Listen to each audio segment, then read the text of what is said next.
Session 4, review. So we've done seek, face, now review. I have to say I found these headings, which I stole from a Church Pastoral Aid Society seminar, I've mentioned this, on finding volunteers, really helpful. They've given me, and hopefully us, a tangential look at vocation, at calling. I think what we've been doing is exploring this sense of vocation through what we are called to be, rather than what we're called to do. Spiritual groundwork that doesn't stop, but feeds our discovering and then doing of vocation. I'm realizing how significant this idea of called to be actually is, both as individuals and as communities of faith, particularly as we now bear down on the subject of review. I've subtitled this session, Picking Up and Putting Down, because that's the reality of any review or stock taking we do in our lives. And it's certainly the reality when it comes to reviewing the things we do as church. Some of the earliest advice I received from clergy, I was working in St Matthew's, Silver Hill, with the old Archdeacon of Horsham, Roger Coombs, back in the day. And I remember him telling me, he said, if an activity has to die, it has to die. If you don't have people to do it, well, maybe it shouldn't be done. And that goes alongside he probably gave me this advice as well, when it comes to excess stuff in church. He said, hide it. And if nobody comes to you within 18 months and says, oh, have you seen such and such? You know you can throw it away. So, let's think about this picking up and putting down principle. I think it's because of was it a 60s pop song? I can't remember who did it. The Byrds did it.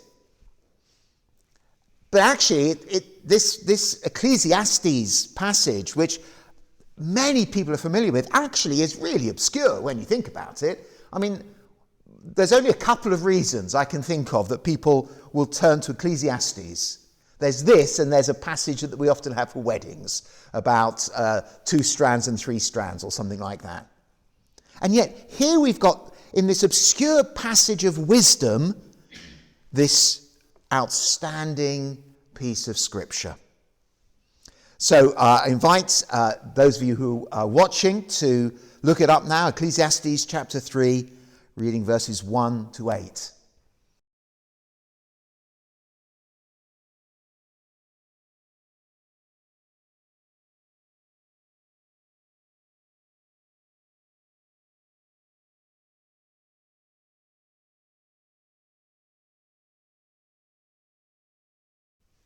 Okay.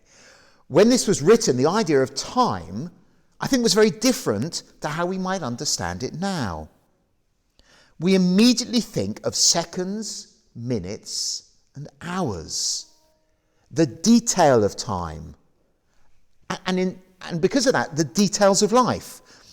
We live life in a micro way simply because we have the ability to measure in such micro detail. And we know that in earlier times, that was not the case. Time would have been much more closely associated with seasons, with the rhythms of life. And they do joke, don't they, say it's not until the train started running did we need to measure time with seconds and minutes, in fact, even hours.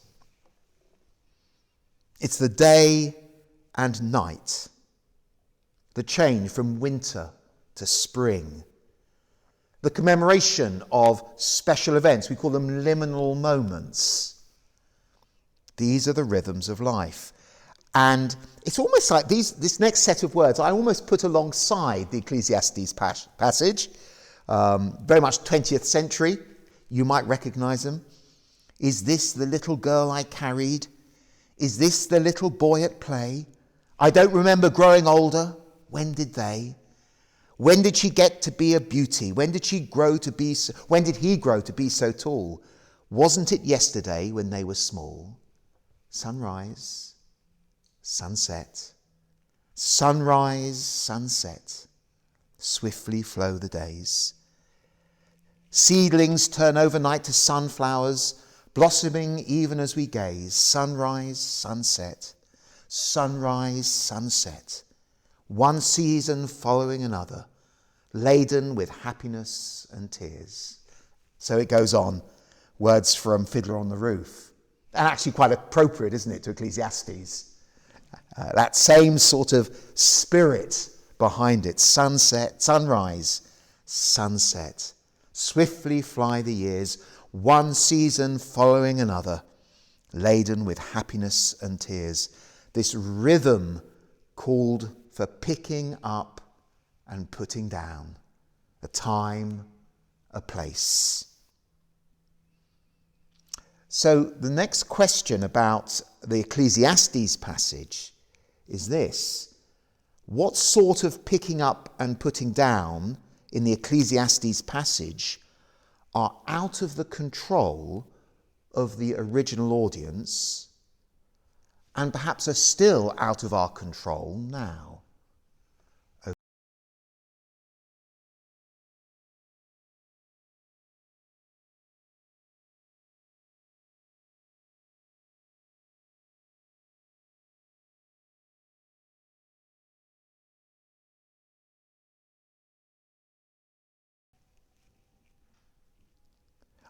I imagine many of these things were prescribed. When to wake, when to sleep, when to plant, when to harvest. Things were beyond their control for most. When to die, when to give birth, when to wage war. But others were and still are in our control. And so what picking up or putting down are under our personal control in this Ecclesiastes passage.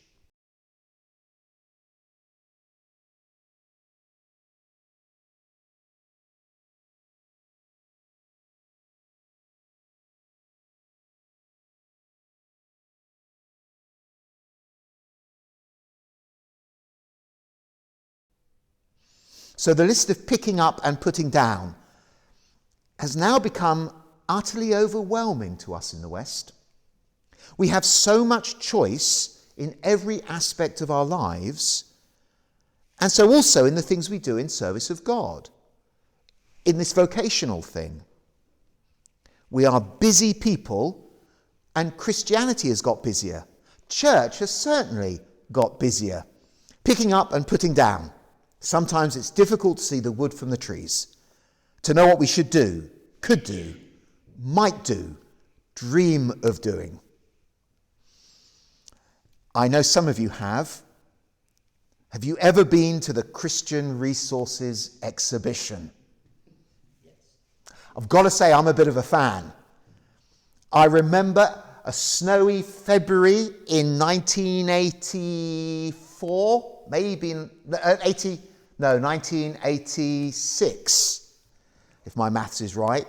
I actually met up with Dad in London, went up from Chichester for my 21st birthday. And we went to, I think it was either the first or the second ever Christian Resource exhibition. Very sad. Hundreds of exhibitors, from architects to heating engineers, evangelists to booksellers, puppets to TV stations. The list goes on and on. For a church leader, it's the equivalent of a child visiting Hamleys just before Christmas. What influences us to pick things up? Well, CRE is a great place to be influenced. And in a way, the CRE highlights the joys, but also the sorrows of 21st century Christianity. So much to choose from. But here's a mantra that I picked up early in my ministry, something that Tracy and I will say to each other on regular situations. Is it a good idea or is it a God idea? The good idea may indeed be a God idea for someone else. but is it God's idea for me or for us? I suppose we could say, is it a vocational idea?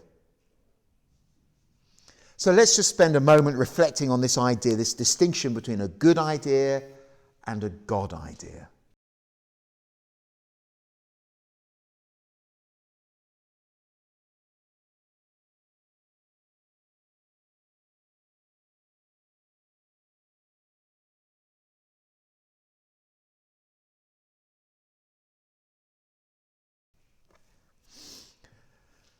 We take this shop window of ideas, ask ourselves why we feel we have to go crazy like a kid in a sweet shop. What drives us to think we must pick everything up and drop nothing, or drop lots of things and pick one thing up? Is it because they're shiny and new? Some of these drivers can be okay, like all good ideas, but we have to think about our motivation. Do we want to look good, be successful, keep up with the others? Is it fear or guilt? If I do this or don't do this, maybe things will all go wrong. There is a strange superstitious stream within every strand of Christianity about some of these things. Very interesting. I've seen it all my life. Just rituals, and it's not just because, not in ritualistic churches often, although it is, but every church has these little things. It's almost like mantras that, if we don't do it this way, or if we do it this way, or if we say it like this, or don't say it like this, it'll all come tumbling down, or it'll grow. And very interesting. Very interesting. That's slightly off-piece. I hadn't put this in, but I spent my career looking at those things, and I've probably spent my career doing it as well. Sometimes unconsciously, and other times consciously. This is where times and seasons, picking up, putting down, reviewing the situation, another phrase from a musical, such a helpful guide. Prayerfully, we can seek, we can face, we can try, we can review. This isn't necessarily, although it might be, a blinding revelation. My life, as my dyslexic character coming through, is more messy. And a little bit of mess is okay in the process of discovering vocation. It really is. Whether it's a closed door or falling flat on your face, that's okay, as long as we all realise that. As long as we're not critical. In many ways, was it David Pitches, my first vicar, my training vicar in a sense, used to say the church is the training place for the marketplace. I always liked that. So in other words, here we can make mistakes. Here we can fall flat on our faces because it's a safe place to discover. Which is why, I think we do need to get people up and preaching and leading and things like that, because here we can make mistakes and discover that, no, actually, maybe this isn't for me after all. Or we think, actually, give them a bit of time and space and training, they can. There is a point, isn't there, when we try to do too much, pick up too much for us to carry. I can't remember, was it a sermon I did during lockdown, reflecting on the tramp I saw walking along the A259. I don't know if you remember the story I told. But he had too many carrier bags. It was a pitiful sight, but for him it was normal routine, I'm sure. And so he would walk half the bags, 500 yards down the road, put them down, walk back, get the other bags, take those, and then the whole process.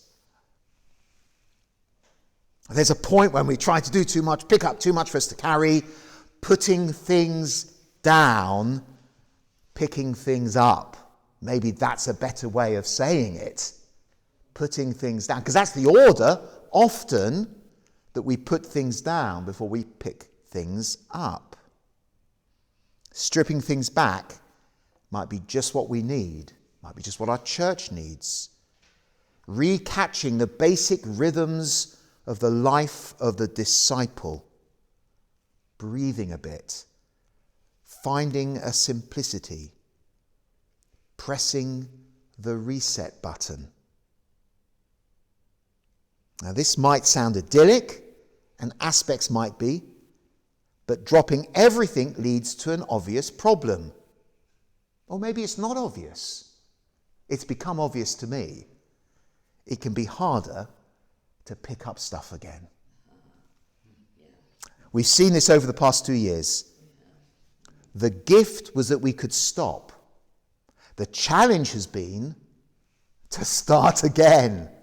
And this is a revelation for me. I found this really helpful thinking about this today. Certainly part of my story. For some, I know the challenge has been to their mental health in the putting things down. For others, and I would put myself in this category, it's having to pick up stuff again. So, why might it be difficult? Why is it difficult to pick things up again after dropping most things? What do we think?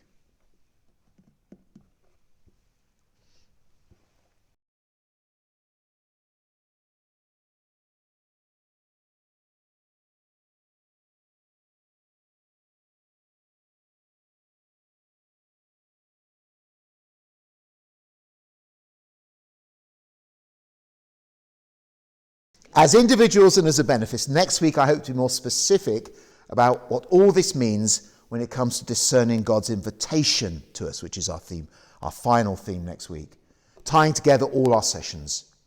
I want to finish, though, like we did last week, with 2 stories about putting things down, actually. Make of these as you wish. I'm pretty sure it was Nathan Foster at Spring Harvest. Alan, I'm pretty sure, was there. He told a story about his pastor. He decided to reset his preaching by not preaching. No sermons in church. Why? I think because he was fed up with his preaching.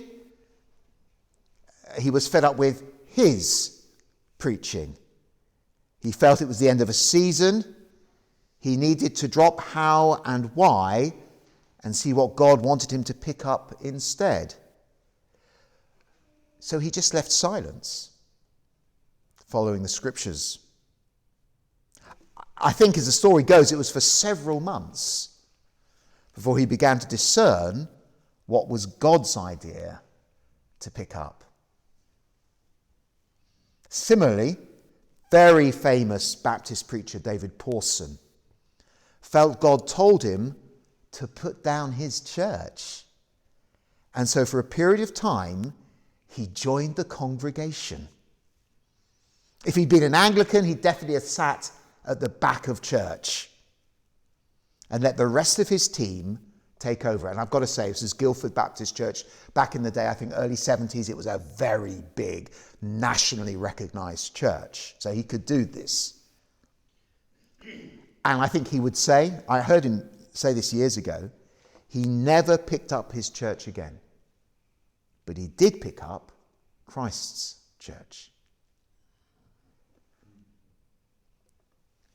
And I think that there's the discipline, there's that sense of times and seasons to challenge us, to make us think.